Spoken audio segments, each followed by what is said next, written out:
People love their Speed Queen washers, and we hear from them whenever we write an article about the commercial-style, American-made washing machines.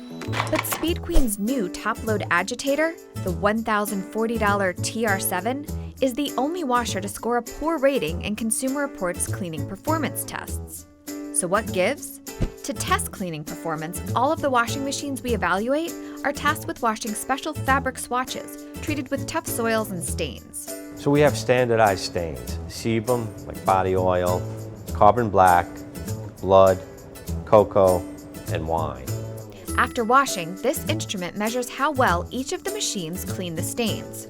We use a spectral colorimeter that measures the intensity of the colors. The darker the color after washing, the worse the washer's performance. You can see the differences when you compare the stain swatches. The top is the original stain swatch. The middle is the swatch after being cleaned in the Speed Queen, and the bottom is a sample from a very good performing washing machine. The stains are visibly less intense. We reached out to Speed Queen, and the company said stains such as blood, wine, and chocolate, which were used in the washability tests, are not everyday stains and require a heavy-duty cycle for the most effective removal. Our testing supports that with this correct cycle selection, wash results are exemplary.